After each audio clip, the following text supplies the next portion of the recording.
આજના સમયમાં બનાવટી ખાવાનું અને સાથે સાથે અનહેલ્ધી લાઈફસ્ટાઈલ એટલે કે બગડતી લાઈફસ્ટાઈલના કારણે લોકોની અંદર ઘણા બધા હેલ્થ રિલેટેડ ઇસ્યુ ક્રિએટ થતા હોય છે.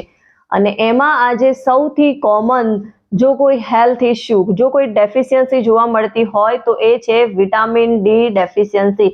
ઘણા બધા એવા લોકો છે કે જેમના શરીરની અંદર વિટામિન ડીની ખામી દેખાય છે અને એના કારણે એ ઘણા બધા પ્રોબ્લેમો ફેસ કરે છે. અને જ્યાં સુધી આપણા શરીરની અંદર ઇમ્યુનિટી ઓછી ના થઈ જાય, આપણા હાડકાં નબળા ના પડી જાય, મેન્ટલ હેલ્થ રિલેટેડ ઇસ્યુ ઊભા ના થાય, ત્યાં સુધી આપણને આપણા શરીરની અંદર વિટામિન ડીની ડેફિશિયન્સી સર્જાય છે એનો ખ્યાલ આવતો નથી. અને ઘણીવાર આપણા શરીરમાં આપણને ખ્યાલ આવે છે કે વિટામિન ડીની ડેફિશિયન્સી છે, સીધો આપણા મગજની અંદર એક જ વિચાર આવે છે કે અમે લોકો વધારે પડતા તડકામાં નથી રહેતા, જેના કારણે મારા શરીરની અંદર વિટામિન ડીની ડેફિશિયન્સી આવી ગઈ છે. તો શું તમે પણ એવું જ વિચારો છો કે વિટામિન ડીની કમી જે છે એ આપણે ઓછા પ્રમાણમાં તડકો લઈએ છીએ એના કારણે જ આવે છે? જો ખરેખર તમે પણ એવું જ વિચારતા હો તો તમે જે પણ જાણો છો એ માહિતી તમારા પાસે અધૂરી છે. એવા બીજા ઘણા બધા કારણો છે કે જેના કારણે આપણા શરીરની અંદર વિટામિન ડીની ડેફિશિયન્સી આવતી હોય છે. એકલા તડકામાં એટલે કે એકલા સૂરજની રોશનીમાં ના રહેવાથી નહીં, પણ ઘણા બધા એવા પ્રોબ્લેમ્સ છે કે જેના કારણે વિટામિન ડી આપણા શરીરમાં ઓછું થતું હોય છે. તો એવા કયા કારણો છે એને સમજવા ખૂબ જ જરૂરી છે અને એના વિશે જ આપણે આ વિડીયોમાં વાત કરવાના છીએ. તો વિડીયોને એન્ડ સુધી જરૂરથી જોજો.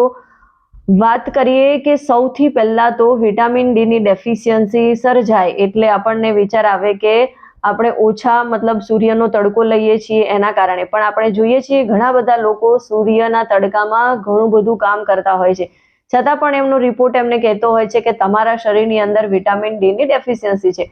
તો આવું કેમ? તો સૌથી પહેલા તો આવું થવા પાછળનું રીઝન નંબર 1 એ છે કે તમારા શરીરની અંદર વિટામિન ડીનું ઓબ્ઝર્પ્શન એટલે કે એનું જેટલું શોષણ થવું જોઈએ એટલું થતું નથી. અને એનું રીઝન એ છે કે તમારી ડાયજેશન સિસ્ટમ બહુ જ ખરાબ છે.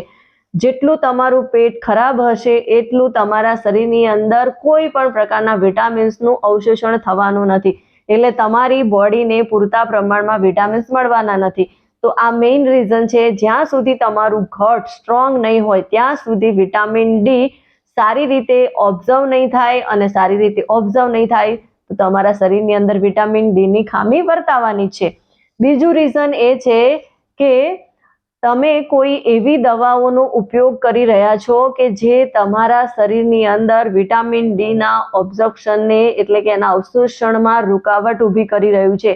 જો તમે મિર્ગી એટલે કે દોરા પડવાની દવા લેતા હોય, અથવા તો તમે ફેટ બર્નિંગ માટે કોઈ દવા લઈ રહ્યા છો, અથવા તો કોઈ સ્ટીરોઇડ જેવી દવાઓ લઈ રહ્યા છો, એ પણ તમારા શરીરની અંદર વિટામિન ડીના અવશોષણમાં બાધા બને છે અને જેના કારણે તમારા શરીરની અંદર વિટામિન ડીની કમી વર્તાય છે. વધારે પડતું વજન પણ તમારા શરીરમાં વિટામિન ડીની કમી લઈને આવે છે, કેમ કે વધારે પડતું વજન હોવાની સાથે સાથે તમારા શરીરની અંદર વધારે પડતું ફેટ હોય તો વિટામિન ડી જે છે એ ફેટને ટ્રેપ કરી લે છે, જેના કારણે તમારા શરીરની અંદર વિટામિન ડીની ડેફિશિયન્સી સર્જાય છે.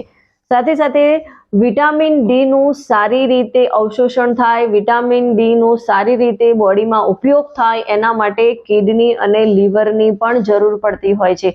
જો તમારા કિડની અને લીવર સારી રીતે વર્ક કરતા ના હોય તો પણ વિટામિન ડીના ઓબ્ઝર્પ્શન માટે ઘણી બધી મુશ્કેલી ઊભી થાય છે અને વિટામિન ડી સારી રીતે તમારી બોડીમાં અવશોષિત થતું નથી અને વિટામિન ડીની ઉણપ વર્તાય છે. અને આ બધા રીઝન્સ ઘણીવાર તમે વધારે પડતો શરાબનો ઉપયોગ કરતા હો અથવા તો તમારું લીવર ફેટી હોય, આ બધા રીઝન્સ હોય છે જેના કારણે તમારું લીવર અને કિડની સારી રીતે વર્ક નથી કરતા.